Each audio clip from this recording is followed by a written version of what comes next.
ನೋಡಿ, ಪ್ರತಿ ವರ್ಷ ಸಂಕ್ರಾಂತಿ ಬರುತ್ತೆ ಹೋಗುತ್ತೆ.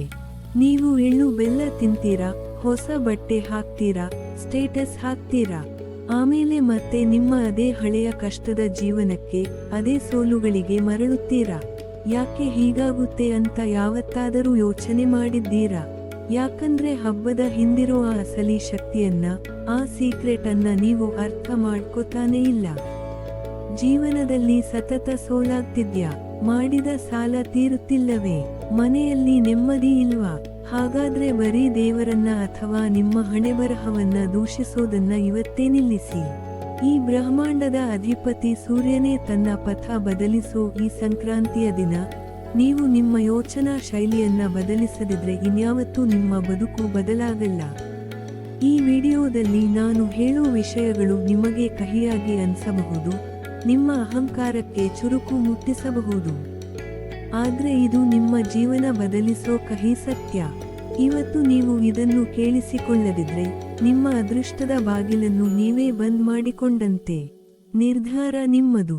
ಇವತ್ತು ಸೈನ್ಸ್ ಮಾತಾಡೋ ಯುಗ ಅಲ್ವಾ? ಹಾಗಾದ್ರೆ ಕೇಳಿ, ಸಂಕ್ರಾಂತಿ ಅಂದ್ರೆ ಬರೀ ಕ್ಯಾಲೆಂಡರ್ ಬದಲಾವಣೆಯಲ್ಲ. ಇದು ಸೂರ್ಯನು ದಕ್ಷಿಣಾಯನದಿಂದ ಉತ್ತರಾಯಣಕ್ಕೆ ಶಿಫ್ಟ್ ಆಗೋ ಸಂಧಿಕಾಲ. ಭೂಮಿಯ ಮೇಲೆ ಸೂರ್ಯನ ಕಿರಣಗಳು ಅತಿ ಹೆಚ್ಚು ಪಾಸಿಟಿವ್ ವೈಬ್ರೇಷನ್ ಹೊರಸೂಸೋ ಸಮಯ ಇದು. ಇಡೀ ಪ್ರಕೃತಿ, ಪ್ರಾಣಿ ಪಕ್ಷಿಗಳು ಈ ಎನರ್ಜಿಗೆ ತಕ್ಕಂತೆ ತಮ್ಮನ್ನು ತಾವು ಬದಲಿಸಿಕೊಳ್ಳುತ್ತವೆ. ಆದರೆ ನೀವು ಮಾತ್ರ ಕತ್ತಲ ಕೋಣೆಯಲ್ಲಿ ಕೂತು ಸೋಮಾರಿಗಳ ತರಹ ಹಣೆಬರಹವನ್ನ ದೂರುತ್ತಾ ಕೂತಿದ್ದೀರಾ. ಈ ಸಮಯದಲ್ಲಿ ಬ್ರಹ್ಮಾಂಡದಲ್ಲಿ ಎನರ್ಜಿ ಶಿಫ್ಟ್ ಆಗುವಾಗ ನಿಮ್ಮ ದೇಹ ಮತ್ತು ಮನಸ್ಸನ್ನ ಆ ಶಕ್ತಿಗೆ ಕನೆಕ್ಟ್ ಮಾಡೋದು ಹೇಗೆ ಅನ್ನೋದು ಗೊತ್ತಿಲ್ಲದಿದ್ರೆ ನೀವು ಎಷ್ಟೇ ಕಷ್ಟಪಟ್ಟರೂ ಗೆಲುವು ಮರೀಚಿಕೆ. ಈ ಎನರ್ಜಿನ ಬಳಸಿಕೊಳ್ಳೋದು ಕೇವಲ ಧರ್ಮವಲ್ಲ, ಅದು ಬದುಕುವ ವಿಜ್ಞಾನ. ನೀವು ಬ್ಯುಸಿ ಇದ್ದೀನಿ ಅಂತ ಈ ಸಮಯವನ್ನ ಮಿಸ್ ಮಾಡ್ಕೊಂಡ್ರೆ ನೀವು ಕಳೆದುಕೊಳ್ಳೋದು ನಿಮ್ಮ ಲೈಫ್ನ ಅತಿ ದೊಡ್ಡ ಆಪರ್ಚುನಿಟಿಯನ್ನ. ಪೂಜೆ ಅಂದ್ರೆ ಬರೀ ಗಂಟೆ ಬಾರಿಸೋದಲ್ಲ ಅಥವಾ ಯಾರಿಗೂ ತೋರಿಸೋಕೆ ಮಾಡೋದಲ್ಲ. ಈ ಸಂಕ್ರಾಂತಿ ದಿನ ನೀವು ಮಾಡಬೇಕಾದ ಆ ರಹಸ್ಯ ಪೂಜೆಗಳು ನಿಮ್ಮ ದಾರಿದ್ರ್ಯವನ್ನ ಹೇಗೆ ಓಡಿಸುತ್ತೆ ಅಂತ ಕೇಳಿ. ಸೂರ್ಯ ಅರ್ಘ್ಯ. ಬೆಳಿಗ್ಗೆ ಸೂರ್ಯೋದಯದ ಸಮಯದಲ್ಲಿ ತಾಮ್ರದ ಪಾತ್ರೆಯಲ್ಲಿ ನೀರು ತಗೊಂಡು ಅದಕ್ಕೆ ಕಪ್ಪು ಎಳ್ಳನ್ನು ಹಾಕಿ ಸೂರ್ಯನಿಗೆ ಅರ್ಪಿಸಿ. ಇದು ಬರೀ ಸಂಪ್ರದಾಯವಲ್ಲ, ಸೂರ್ಯ ಜಗತ್ತಿಗೆ ಬೆಳಕು ಕೊಡುವವನು. ನಿಮ್ಮ ಜಾತಕದಲ್ಲಿ ಸೂರ್ಯ ದೋಷವಿದ್ರೆ ನಿಮಗೆ ಸಮಾಜದಲ್ಲಿ ಗೌರವ ಸಿಗಲ್ಲ, ಕೆಲಸದಲ್ಲಿ ಪ್ರಮೋಷನ್ ಸಿಗಲ್ಲ. ಓಂ ಭಾಸ್ಕರಾಯ ನಮಃ ಅಂತ ನೀವು ನೀರು ಬಿಡುವಾಗ ನಿಮ್ಮ ಒಳಗಿರೋ ನೆಗೆಟಿವ್ ಎನರ್ಜಿ ತೊಳೆದು ಹೋಗುತ್ತೆ. ದೀಪಾರಾಧನೆ. ಸಂಜೆ ಮನೆಯ ಹೊಸ್ತಿಲಲ್ಲಿ ದೀಪ ಹಚ್ಚಿ. ಅದು ನಿಮ್ಮ ಮನೆಯ ಕತ್ತಲನ್ನ ಮಾತ್ರವಲ್ಲ, ನಿಮ್ಮ ಬದುಕಿನ ದಾರಿದ್ರ್ಯವನ್ನ ಸುಟ್ಟು ಹಾಕುತ್ತೆ. ಧಾನ್ಯ ಪೂಜೆ. ಅಡುಗೆ ಮನೆಯಲ್ಲಿರೋ ಧಾನ್ಯಗಳಿಗೆ ಪೂಜೆ ಮಾಡಿ. ಯಾಕಂದ್ರೆ ಅನ್ನವೇ ದೇವರು. ಯಾವ ಮನುಷ್ಯ ತಾನು ತಿನ್ನೋ ಅನ್ನಕ್ಕೆ ಗೌರವ ಕೊಡಲ್ಲವೋ ಅವನ ಮನೆಯಲ್ಲಿ ಲಕ್ಷ್ಮಿ ನೆಲೆಸಲ್ಲ. ನಿಮ್ಮ ಮನೆಯ ಧಾನ್ಯಕ್ಕೆ ಅರಿಶಿನ ಕುಂಕುಮ ಹಚ್ಚಿ ನಮಸ್ಕರಿಸಿ. ನಿಮ್ಮ ಮನೆಯಲ್ಲಿ ಯಾವತ್ತೂ ಅನ್ನದ ಕೊರತೆ ಆಗಲ್ಲ ಅಂತ ಸಂಕಲ್ಪ ಮಾಡಿ. 4. ಸಂಬಂಧಗಳ ಜಗಳ ಮತ್ತು ಅಹಂಕಾರದ ನಾಶ. ಈಗ ಪುರಾಣದ ಆ ರೋಚಕ ಕಥೆ ಕೇಳಿ. ಸೂರ್ಯ ದೇವ ಮತ್ತು ಆತನ ಮಗ ಶನಿ ದೇವನಿಗೆ ದಾಯಾದಿ ಜಗಳ ಇತ್ತು. ಶನಿ ದೇವನನ್ನು ಸೂರ್ಯ ಇಷ್ಟಪಡುತ್ತಿರಲಿಲ್ಲ. ಆದರೆ ಇದೇ ಸಂಕ್ರಾಂತಿಯ ದಿನ ಸೂರ್ಯನು ತನ್ನ ಅಹಂಕಾರವನ್ನ ಮರೆತು ಮಗನನ್ನ ಭೇಟಿಯಾಗಲು ಹೋಗ್ತಾನೆ. ಇದರ ಅರ್ಥ ಏನು ಗೊತ್ತಾ?